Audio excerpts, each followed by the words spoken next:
네, 행안부 장관님께 묻겠습니다. 장관님께서도 아마 현장을 다녀오신 적이 있을 텐데요. 저도 이번에 현장에 가서 정말 놀란 게 그 콘크리트 둔덕 구조물이라는 것 자체가 거의 어마어마한 거대한 성 같았고요. 저는 강원도 출신으로서 강원도에서 늘 저희가 보던 북한군의 탱크가 남하할 때 그걸 막기 위해서 만들어져 있는 콘크리트 구조물들이 곳곳에 있지 않습니까?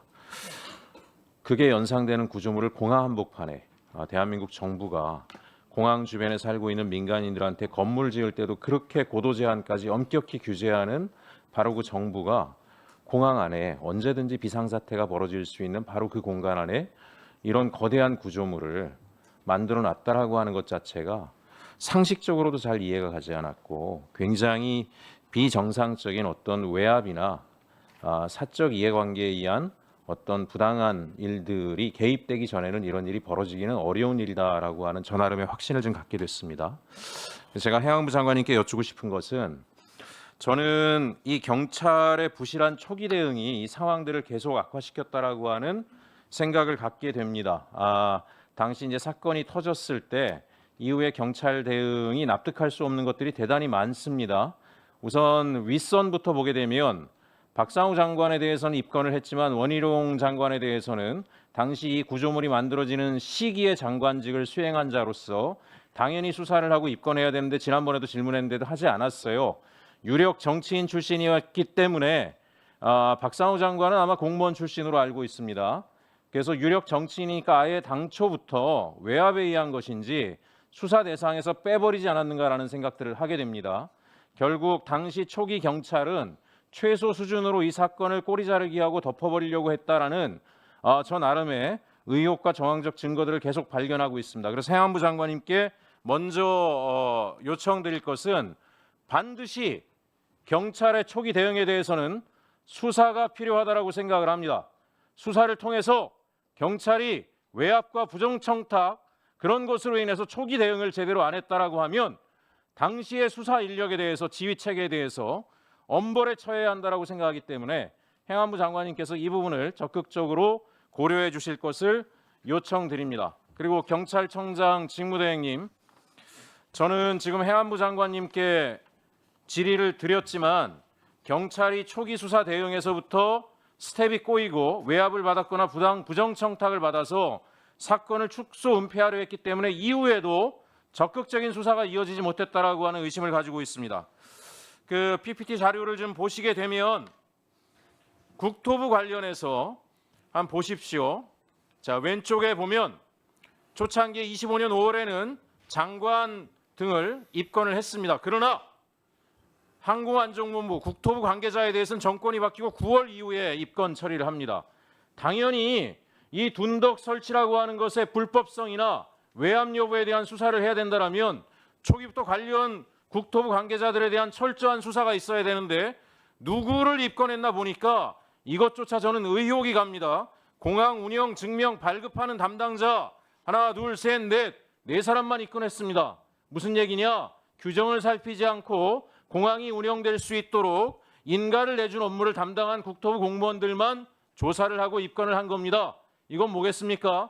국토부의 책임을 단순 과실 수준으로 떨어뜨려 놓으려고 이렇게 사건 처리를 하지 않았나라는 생각이 듭니다. 실제로 누구를 수사해야 되느냐?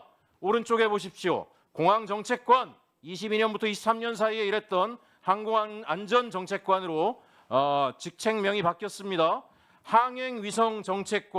항행위성정책과 국토부 소속 구간 직제기관 시행규칙에 보면 항행위성정책과장의 역할이 항행시설의 설치 및 기술 기준에 관한 사항으로 명시되어 있습니다. 둔덕 설치에 누가 실질적으로 개입했는지에 대한 수사가 이루어져야 되는데 담당 공무원들에 대해서는 일체 수사도 이루어지지 않고 입건된 자도 없습니다. 지금이라도 당장 수사를 해서 관련자들을 적극적으로 혐의를 찾아내야 된다고 저는 생각을 하고 만약에 실질적으로 외압에 관여했거나 이런 정부의 권고 기준에 어긋나게 이 어마어마한 콘크리트 둔덕 설치를 허가하거나 강요한 자가 있다라면 엄벌에 처해야 한다고 생각을 합니다. 또 하나 제가 경찰청장님한테 직무대행께 말씀드리는데 당시에 보니까 그 4군데 공항이 동시에 이 일이 진행됐습니다. 23년도에 개보수공사가 여수공항, 울산공항, 무안공항, 항공기술훈련원까지 이 4곳이 전부 다 설계사는 동일하게 안새기술입니다. 시행사는 동일하게 대양정보통신입니다.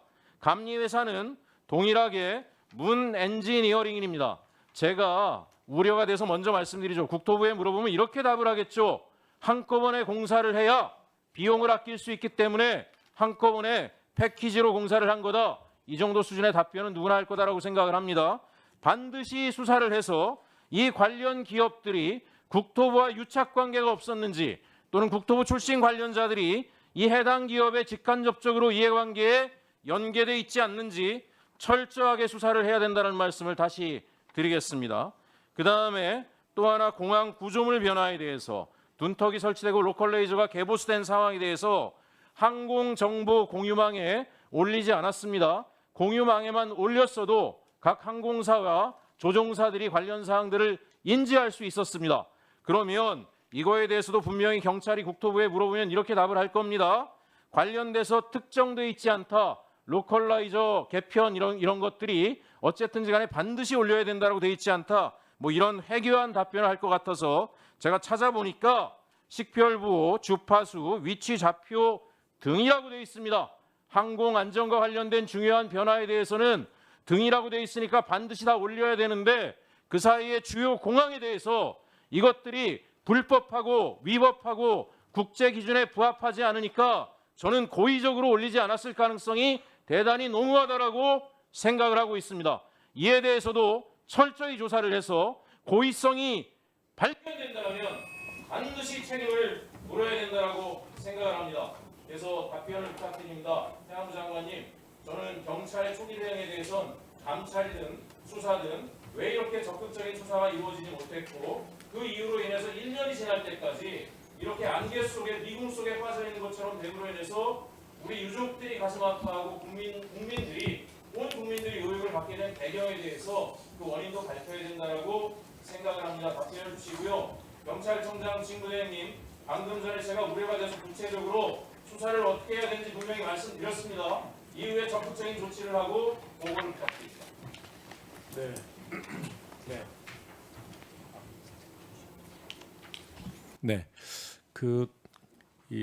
뭐 대형 참사, 특히 사회적 참사는 많은 그 국민들께서 인명 피해를 입으시고 또 유족들도 그 트라우마로 대단히 큰 고통을 당하십니다.